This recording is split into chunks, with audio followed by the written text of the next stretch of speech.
Welcome to Manager Tools. Teaching Decision Making, the Responsibility Ladder, Part 4. Here we go. This cast answers these questions. How can I teach my directs how to make decisions on their own? How can I help my directs make better decisions? How can I help my directs learn how to take responsibility for projects? Well, if you want answers to these questions and more, keep listening. If you enjoy our guidance about the management trinity, getting to know your people, talking about performance, asking for more, pushing work down, and our tools are helpful, one-on-ones, feedback, coaching, and delegation. The ideal way to learn about implementing them is to come to one of our effective manager conferences. One day, we cover all of the major topics. You practice feedback, you practice coaching, you practice delegation. I can't tell you the number of times people have said to us, wow, I thought I understood the tools. And then when I had to practice, I realized I've taken it to another level. Come to the website, check out our conference schedule, see us all over the U.S. and in Europe and in Asia and in Australia. See you there. Here we go. Another rung of the responsibility ladder. And this one, we foreshadowed this a little bit last show, is we're going to talk about your guidance, our guidance. I should own up to it, believing in it. You almost always want to keep your directs at distress levels. Yeah. And I'm going to let you completely take all the slings and arrows on this one, because folks will just go crazy. But when we walk it through, people will understand. I just think there's a common misconception in the modern organizational world today about happiness and taking care of your directs, and it's not actually the way things should be. But anyway, we're helping our directs up the ladder of responsibility so they can get to the point where they can make decisions on their own. You got to keep in mind that effective decision making, surely everybody gets that's a required skill. You have to be good at that. Someone who isn't ready to make decisions on a par with their colleagues, let's say their peers at a given level in the organization, is not really on a par with their colleagues. So if you have an individual contributor who's fairly new, who can't make decisions, and you've got others that can, that new guy who can't is not pulling his weight, because decision making and behavior are the heart of organizational productivity. The more people you have working for you who can make more independent decisions, which you can support, not ones that you would make, but ones that you can support, the more leverage you have, the more people you have working at higher levels, the more productivity you're going to get. That's right. And as I said last time, when managers, you have an obligation to get your directs to a level decision-making prowess that's consistent with their role. It's not sufficient to let them get there on their own. You have an obligation to get them there. Yeah, she doesn't make good decisions, but she's just a really sensitive person, and she doesn't really like to have herself challenged. So she's going to get there on her own. Right. And we should respect her by allowing her to be in her little cocoon there and engage in her preferential behaviors. Right. Yeah. We just heard from a global client that after training hundreds of their managers, that one manager came to a public conference and he said, in both Mexico and China, our guidance wouldn't work because the Mexican and Chinese cultures, and for the record, folks, I'm saying what this guy said, but it's the most idiotic thing I've ever heard in my life. This guy, who's a global HR person, says the Mexican and Chinese cultures are that you cannot tell them that they've made a mistake. They don't like candid feedback. They don't want to be told they failed. They don't want to be talked to about their performance if it's less than effective. And so we can't have a management system taught that does that if it's going to do globally. We'll still use this in Europe and America, but not in Mexico and Canada. They just get to pick grapes, right? I mean, it's like, this is just crazy. Yeah. I cannot imagine a more damning statement about another culture. Well, I can. I'm sorry, I can. I find that offensive that some Western European or American says, no, the cultures over there are different, and that you can't talk to them about their mistakes. I mean, that's a fundamental part of management. The more you ask people to grow as opposed to just be comfortable, the more likely they are to make mistakes. To not be able to talk to them about mistakes is ludicrous. And of course, the comment the person made presupposes that there's no trust, there's no relationship. But managers all over the world, and of course, we've trained thousands of managers in Mexico and thousands of managers in China. That's wrong. And there are people who believe it, that we ought to take care of people. But the fact is, organizationally, we're obligated to get people there. And since we also have an organizational responsibility to constantly improve productivity, we have to get them past each level as quickly as we can, within reason, within a sustainable time frame. So we have to get them being able to make their own decisions, putting together their own projects and getting their work done independently with oversight. I think the problem is if we do this, if we put this stress on them, right, to develop them, give them feedback and all that, they're going to be unhappy. And we don't want to do that as manager. We don't want to make our people unhappy, surely. Okay, so that presupposes something, that there are people out there who don't want to be challenged and who, when they feel the disappointment of making a mistake, that's all they feel. You know, that would imply that every football player, and here in this case I'm talking about secondary or American football, that every football player who goes to the gym and tries to do a rep and can't do one more, he's got done 20 every day and now he's going to try to do 22 or 23 and he can't do it, that he should never try that because he might be unhappy. And often what people forget is that unhappiness of failing to achieve something is balanced by the thrill of the challenge and the opportunity to get better and the feeling that he knows or she knows she'll have when she in fact accomplishes that goal. But you're right. Too many organizations make this employee growth harder by saying, well, the employee has to be happy.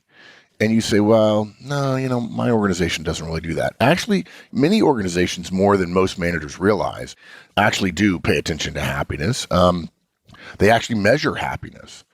And folks, if you don't think your organization measures happiness, you may be forgetting that annual or biannual all-employee survey that you have to take, which measure job satisfaction and happiness, among other things. Job satisfaction is a dumb measure, by the way. We've been in plenty of executive discussions where organizations, clients of ours, were reviewing survey results where there were long discussions of what the organizations could do to make their employees happier.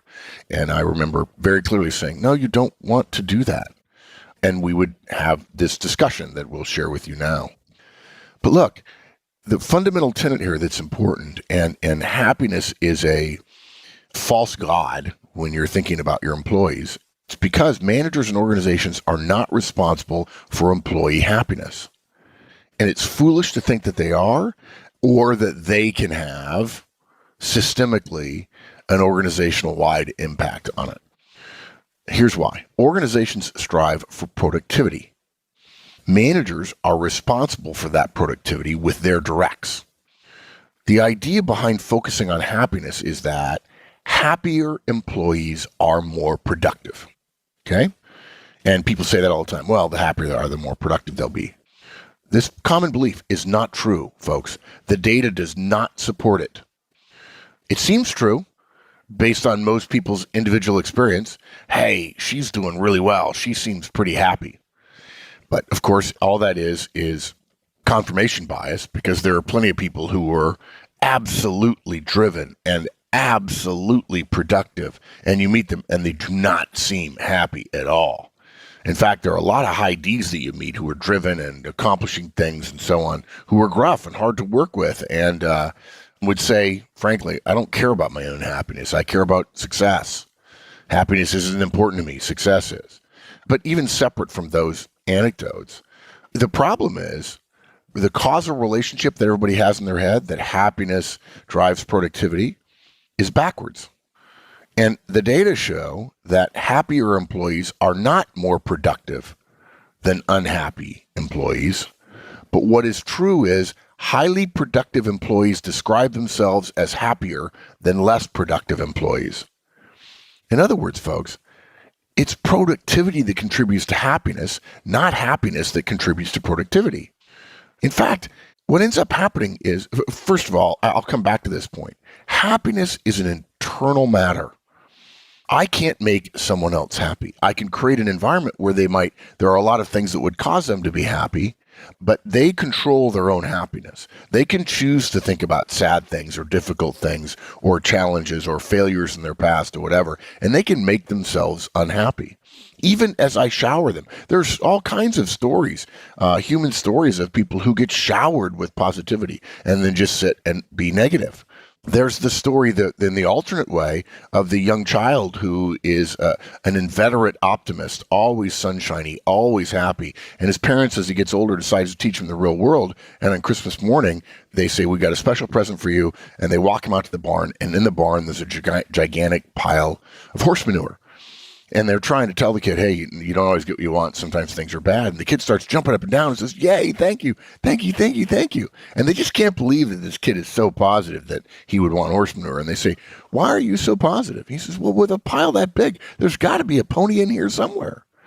Now, a bad thing happened to him, and he was thinking good thoughts. I can't imagine I can find a person in the world who would say there is no one to whom, if you give a great many gifts and positivities, couldn't find a way to be unhappy. There are some people who, and I have to say it, unfortunately for them, and sometimes just due to brain chemistry, are inveterately, consistently unhappy.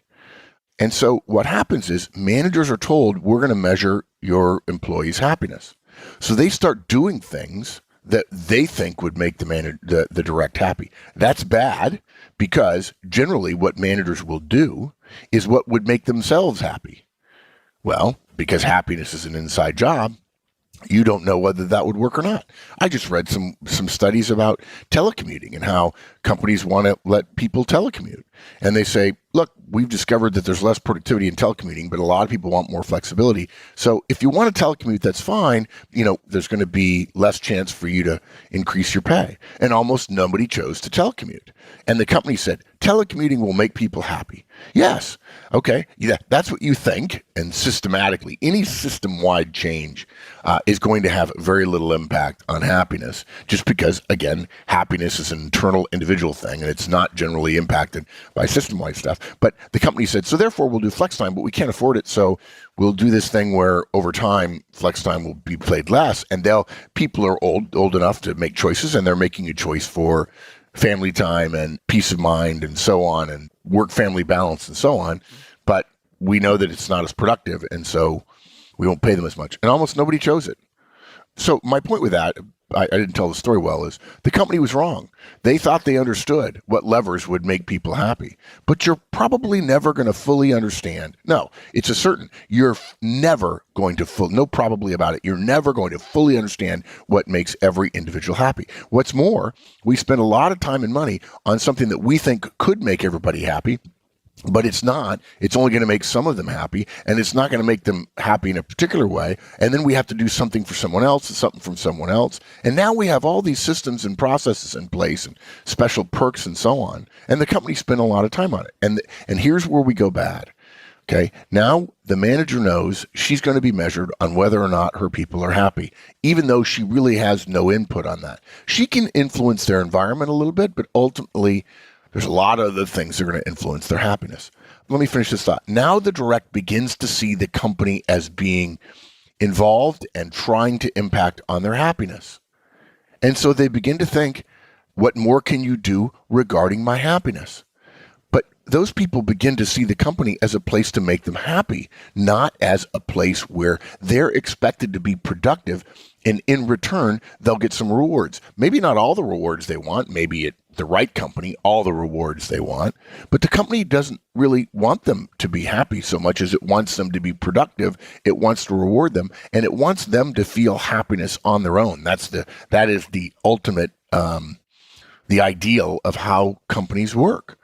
And if you think you can start a new company somewhere, folks, that is focused on your employees' happiness, you yourself are going to go crazy, because you cannot make somebody else happy. How they feel is their fault. How they feel is their business, not yours. Managers ought not to concern themselves with people's happiness, because you don't have enough leverage over it. I suspect that some listeners will have a little bit of a problem with productivity. It just sounds so manager toolish or focused on just the benefits accruing to an organization. But folks, there's been plenty of studies that folks who don't feel they're contributing are not happy, right? That contribution is one of those things that drive us as human beings, drive our happiness. And those that contribute more, i.e. are more productive, are happier, right? There's tons of studies around the idea of contribution. So if it makes you feel better, contribution, productivity, very closely related in this case. Yeah. And so again, if you're not careful, you're going to try to make your directs happy. And then you can only hope.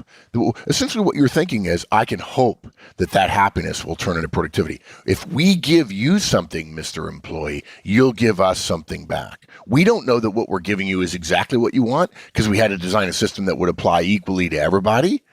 But we're hoping you give us back the one thing we want, which is productivity. And the fact is, this is hope, and hope is not a method. I've seen too many cases where some system or some process or something was put in place that was designed to make people happier, and it wasn't rewarded. And I'm going to say it again, too many of us believe that others will be made happy by things that make ourselves happy. And it's not true. And look at some of the silly perks that Silicon Valley firms are famous for. I read one that was a list of like 9 things. And boy, in my life, I could have easily stayed and spent a life in Silicon Valley. I started consulting in Silicon Valley in 1995 in the run-up to things, and they were doing silly perks back then, and none of those perks appealed to me. But I'm not that different than an awful lot of Silicon Valley executives that I know. So what a waste of money. None of those things appeal to me. If they thought that would make me happy, it wouldn't. What I wanted to be happy is responsibility. And of course, what's infamous about those Silicon Valley perks is they're really popular. They're reported on when they get implemented, and then it goes unreported when finances go bad and they're taken away. And I got to tell you, if you think you can put in place systems that cost money to make people happy in the hopes of driving productivity, and then when money gets tight, you take those things away, your mindset better assume that productivity is going to go down because you've taken away people's toys. But look, here's the point of all this.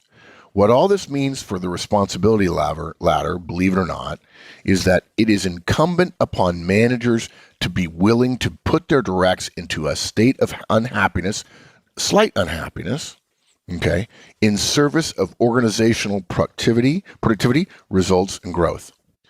Now, look, here's the way to think about this. We've all said at one time or another, I'm totally stressed out. We associate being stressed as a bad thing. But yet, all of us know that human growth is often rooted in the right amount of stress. Okay, no pain, no gain associated with going to the gym is sort of a classic over-the-top example. And they don't mean crushing, soul-rending pain. They just mean I can feel it and I'm going to hurt tomorrow after having gone to the gym. If we think about it a little more deeply, we realize that there are actually 2 types of stress. And this is not just true in our personal lives. It's a lesson in organizational life. Eustress, and that's the word stress with EU in front of it, the EU like in front of euphoria or euphonia. Okay? Eustress and distress. Distress is what we mean when we say we're stressed out. It's too much stress, too much pressure. When there's too much stress, our productivity declines. And in fact, when there are tests done on what the right levels of stress are and what people can handle and not, the place where you change from eustress to distress, the way they measure it is not how you feel, but when your performance goes down. Eustress, on the other hand, is that kind of stress we feel when we're getting ready for a big presentation that we feel strongly about. It's getting excited about a new opportunity, or even just excited about getting a lot done on a given day. It's the feeling of waiting anxiously or expectantly for a response to a request from a boss after you've put together a great presentation. It's that little bit of elevated heart rate that you have right before tip-off in a basketball game if you're playing. A friend of mine once said, eustress is the joy you feel having to get a lot done. Again, the joy you feel having to get a lot done on the day before you go on vacation, where everybody is incredibly productive because they have to be. Another way to think of it, think of yourself as having a stress meter that measures your stress all the time from 0 to 10. 0, let's say, is peaceful, restful sleep, and 10 is profound fear of imminent death. I've had bosses that made me feel like that. Yeah. All day, your stress meter is moving up and down, depending upon what you're doing, what's happening to, and of course, how you're feeling about it. Psychology tells us that each of us have our own place on that meter where the amount of stress we're feeling goes from eustress, an amount that helps us perform and live, to distress, where we start to stumble and become less effective and productive. For some people, that's 4. For some people, it's 3. For some people, it's 8. Since we're assuming humankind is, the sample size, I'm going to say the average is 5. It's a manager's job to get to know their directs well enough that we can sense when a direct is in eustress and when he has moved into distress. Why? Because the ideal place on the stress meter for performance is right at the boundary of eustress and distress. The maximum amount of work productivity that you can get before productivity starts to fall off. It reminds me, Mike, a little bit of the Laffer curve from 30 years ago. Folks, this is why we say, that's why one-on-ones exist. You have to have a personal relationship with every one of your directs. You can't treat everybody like a millennial. You can't treat everybody based on whatever way you want to categorize people. Everybody's individuals, and you as a manager have to understand where that line exists for each of your directs independently of the others. Yeah. You got to know where that line is, and you must be willing to put the direct into mild distress. For example, a few too many deadlines, a few too many deliverables, a few tasks that are beyond her grasp. Well, if for no other reason than because one's reach should exceed one's grasp, because that's the nature of humankind. If we don't, we are neither maximizing productivity of the direct nor challenging them into growth. And the only way you're going to find out where that line is to cross it. No, I'm not suggesting you cross it. If you discover after the fact that somebody's line is 6, you don't need to put them at 9. But almost everyone needs to have more work to do than they can do. And when people complain that they have too much to do, that's a much better complaint that they have too little to do. And this ties in very well with the idea of productivity per employee. Companies do not want to have too many employees because their profitability goes down, because employees are the highest cost of an organization. And they care about that people feel the joy of getting a lot done. Whereas if you have too many employees, then they start fighting over things. They end up doing things that are not useful, and management and individual contributors' time is spent diverted from the core things the organization needs to get done. When you put together that need to keep people in very close to distress and in distress some or most of the time, but not too much, and because the responsibility ladder is so fundamental to individual value to the organization, we have to move directs up it as fast as we can in a sustainable way. And that means putting them into slight distress. And the best way to do that is to build a trusting relationship with our directs. That might be a recommendation for Manager Tools one-on-ones, to know them well enough that we know their capabilities and limits, and then test those limits regularly while monitoring their sustainability in order to help the person become more productive, achieve more, and allow them to feel the happiness of that greater productivity.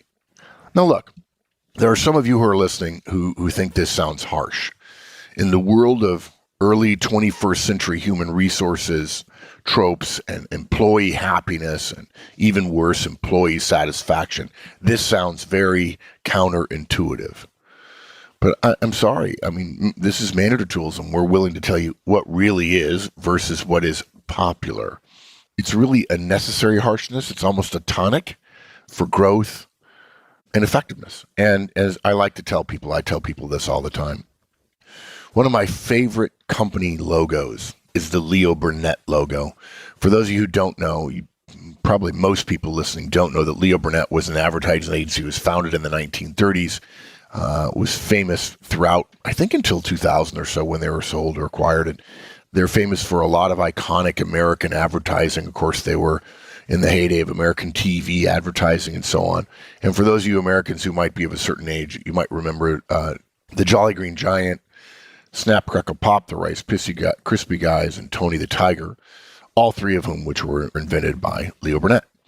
Mr. Burnett was also an exceptional leader and manager, and their logo is a hand reaching up into a field of stars.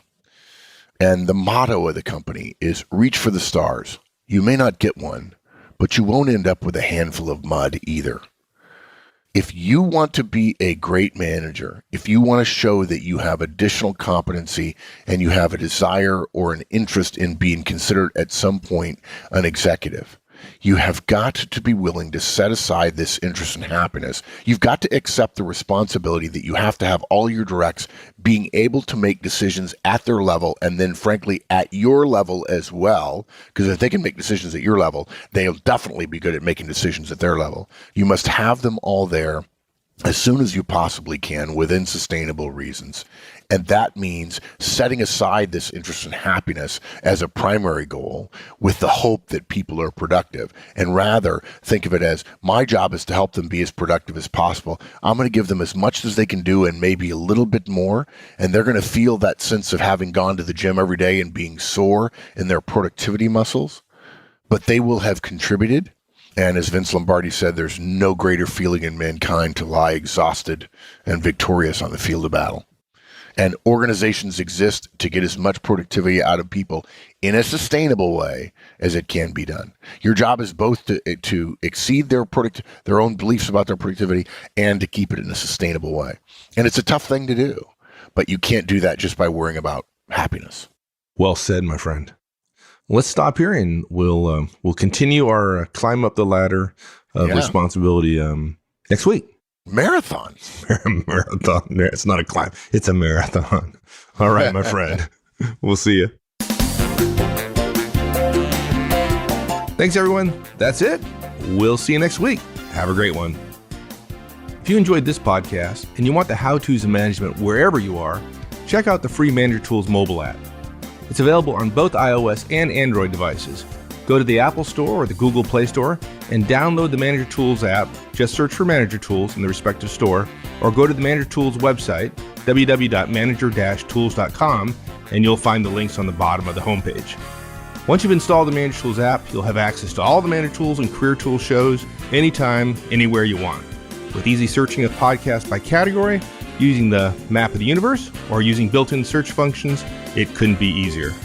Additionally, if you're Manager Tools personal licensee, you'll have easy access to all the show notes right from the app whenever you want. Go to the App Store and download the Manager Tools mobile app. You'll be happy you did.